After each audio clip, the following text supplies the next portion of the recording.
Eminger, running for San Luis Obispo mayor. Thank you for joining me, and let us know a little bit about yourself and why you think you would be the right choice to be San Luis Obispo. I've lived in San Luis Obispo since 1974. I've seen it go through some incredible changes, and when it started to transform into where it is now, I'm concerned that with the new leadership, they do not have the history, they not understand the direction, and that we're going to lose our charm, and we're going to lose our history, and we're going to lose our open space. There are many things to protect here. That's what many of us have fought for a long time, and that's why I want to run for mayor. I think that I could lead the country. I've led nonprofit organizations, I've led movements. Why I called it a country, a city. I'm sorry. Can I fix that somehow?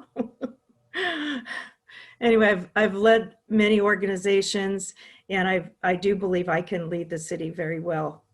I have lots of people, contacts, history, just so many things to offer. And what would be your priorities if you're elected? Well, what recently got me more involved was that I saw people coming to the council meetings and not really being heard. So what's the point of coming to the council meeting and your issues not being supported or talked about? So I want to shift that just for the public. But as far as issues, number one is to not allow 75-foot buildings downtown. Affordable housing is very important, but keep preserving our open space is something incredibly important that we need to do because there's so little of it. And as you know, we have a lot of building going on. Someone needs to be there to say, no, we've gone far enough. We need to preserve our open space. What issue would you say voters and people tell them you're running for mayor? What issues do they bring up the most to you?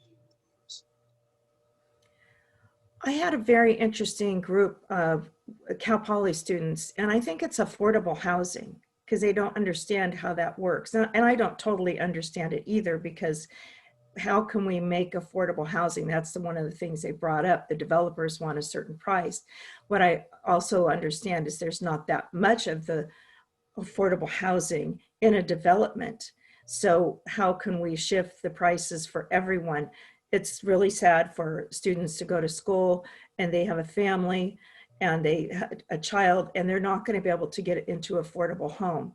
So I think we need to raise the rate on making it to where people can make more money and still be part of affordable housing and make more affordable housing. Okay. Certainly, it's been a challenging time for everyone with the pandemic. How can the city help local businesses get through the COVID-19 pandemic? Well, we can't open up. We can make more options. I feel that the restaurant issue, even though they do have the outside stalls where people are going to, there is concern by the people that come of the traffic and the pollution and the noise when they're sitting outside there. So even though it's been a pretty good solution, we need to find a better way, maybe moving people definitely onto sidewalks, promoting more delivery service. I would suggest having days in the park where restaurants could focus and maybe be in the park for the day where they can have more open space and be around people. We really need to promote maybe even a Meadow Park, some ways that those people can connect. And it might be like they have at, what do they call it? Your people go to the swap meet, not the swap meet, but go to some open area where people can come with their booths if possible, maybe even food for the day. If we are not able to allow people to go in, we've had so many restaurants close down. And then the businesses downtown maybe have a day that they are open, like farmers market was, where people, so they can actually go out on the streets. We need to find new ways to look at this because the governor's not going to be able to come down and tell us what to do. We have to find the solutions ourselves.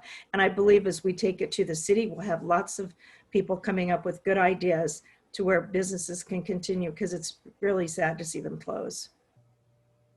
There have been more Black Lives Matter protests and calls for police reform in San Luis Obispo than any other city in the area, really. From your perspective, why do you think it's happening so often in San Luis Obispo? And what is your take on the situation? Well, I come from I have a little different perspective.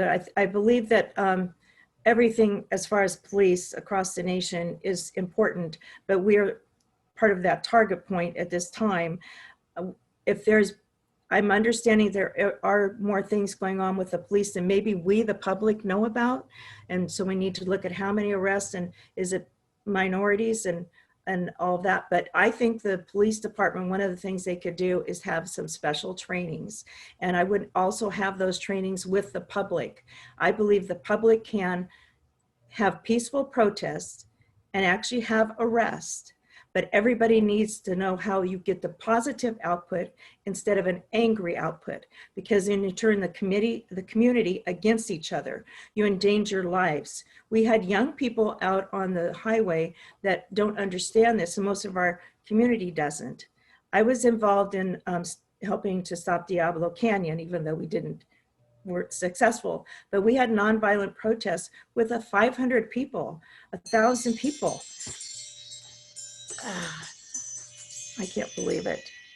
I can't believe it. CVS Pharmacy. How do we go back to that? Anyway, so I believe that there's a way to make it all work. Again, I come from a peaceful background, but I believe you can use peaceful and get arrested and make your point.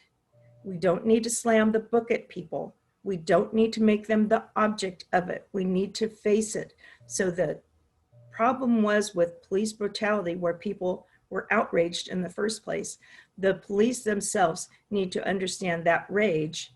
And we also need to realize that they're people, and they were pushed too far, and they reacted like humans, and they didn't act with thinking. Okay. I think, yeah, I don't know if that did well, but.